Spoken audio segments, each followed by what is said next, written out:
दोस्तों जय हिंद। इस वीडियो में हम जानेंगे, इस वीडियो में बात करेंगे अपराइज D3 सिरप के बारे में। इसके बारे में जानेंगे ये क्या होती है, कितने बड़े बच्चे में दी जाती है, कितनी डोज दी जाती है बच्चों में और क्यों दी जाती है, क्या काम करती है, सब कुछ समझे।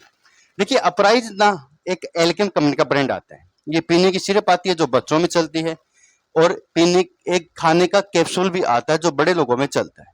तो अभी बात कर रहे हैं बच्चों के लिए, चिल्ड्रन के लिए, बेबी के लिए। ये बच्चों की सिरप आती है, बच्चे को बूंद बूंद या ml करके दी जाती है। इसके अंदर आता है कोलेकेल्सिफेरॉल। तो ये क्या होता है ये समझते, पहले प्राइस जान लेते हैं।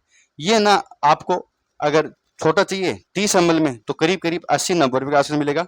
एक इससे बड़ा भी आता है, वो थोड़ा महंगा आता है, 100 ml का आता है, वो महंगा आता है। तो डॉक्टर के हिसाब से कितने दिन तक देना है तो उस हिसाब से ml दे लीजिए।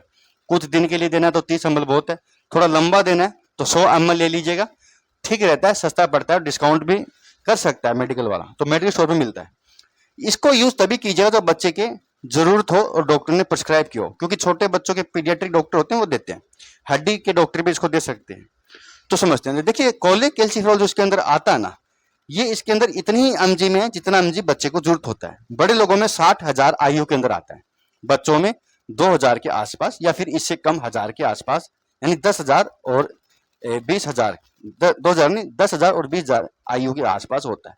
इसके अंदर कितना है आप कमेंट बॉक्स में प्लीज बताइएगा, मुझे आइडिया नहीं है लेकिन इतना ही होगा, क्योंकि बच्चों में तो इतना ही दिया जाता है। अब कोलेकेल्सिफेरॉल जो होता है ना, ये एक विटामिन D3 होता है। ये हमें धूप से ही मिलता है और इस दवा से ही मिलता है, खाने पीने से ही मिलता है। विटामिन D3 कम मिलता है खाने पीने से, धूप से ठीक मिलता है, लेकिन फिर भी अगर कमी हो रही ना तो विटामिन D3 कमी कारण कई सारे बच्चे को प्रॉब्लम होती है। आजकल तो कंपलसरी कर दिया गया है, जैसे ही बच्चे की बर्थ होता है, बच्चे का जन्म होता है, उसके 1-1.5 साल तक बच्चे को कंटिन्यू पिलाई जाती है, क्योंकि विटामिन D3 की कमी बच्चों में हो रही है, हर बच्चे में कमी मिल रही है। तो विटामिन D3 कमी से जब बच्चा को बर्थ होता है तो बच्चा को तुरंत ही पीलिया हो जाता है।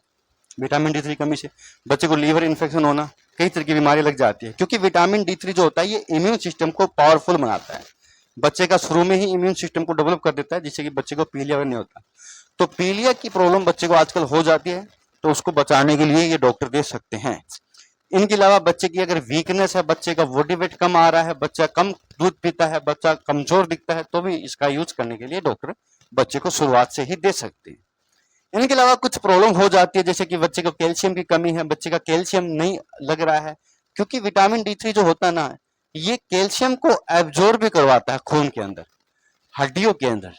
तो बच्चे के अगर कैल्शियम की कमी हो जाए तो ऑस्टियोपोरोसिस नाम से प्रॉब्लम हो जाती है, हड्डियों में घनत्व कम हो जाता है, हड्डियां वीक बनने लगती है, तो वहां पर भी दी जा सकती है। इनके अलावा विटामिन D3 का जो यूज होता है, यानी इस ड्रॉप की बात कर रहा हूँ, कोलेकेल्सिफेरॉल विटामिन D3 होता है, तो आप वो मान लीजिए चाहे ये मान लीजिए, इसलिए विटामिन D3 बोल रहा हूँ।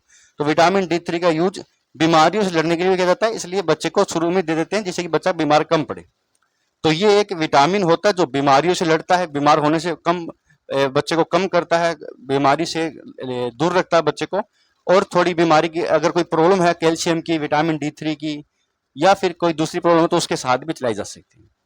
तो कई हिसाब से थोड़ी लंबी भी चल सकती है बच्चों में और थोड़े दिन के बाद बंद भी की जा सकती है। समझते हैं इसके डोज के बारे में। तो भैया देखिए, अगर बच्चा कोई 1 महीने से लेकर 6 महीने तक का है तो वहां पर 1 ml हो सकती है या 0.5 ml भी हो सकती है।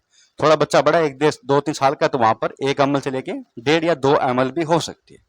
थोड़ा बड़ा बच्चा है तो 2.5 ml से 5 ml भी हो सकती है। दिन में एक बार ये होती है, ज्यादातर कई बार सुबह शाम भी हो जाती है, लेकिन ज्यादा नहीं देना है। एब्जॉर्ब भी होना चाहिए, उतना ही देना जितना बच्चे की काम कर रहा है, क्योंकि बच्चे का छोटा ही होता है जो सिस्टम होता है अंदर का, तो एब्जॉर्ब नहीं होगा तो बच्चे के डायरिया होना, पेट दर्द करना, गैस बनना, ही तक प्रॉब्लम हो जाती है। तो ये भी तभी देना जब डॉक्टर ने दिया हो, ऐसे अपने आप से नहीं देना है। और डॉक्टर ने दिया है तो बेफिक्र होकर दिया गया, बहुत अच्छा है, कोई नुकसान नहीं करता, विटामिन होता है, जरूरी भी होता है। और सुबह सुबह की थोड़ी हल्की धूप खिलाइएगा बच्चे को, जिससे कि विटामिन D3 वैसे ही मिलता रहे। तो सब कुछ था अपराइज D3 सिरप के बारे में, जो छोटे बेबी और चिल्ड्रन में चलती है, बड़े लोगों में कैप्सूल आता है। बहुत बहुत धन्यवाद।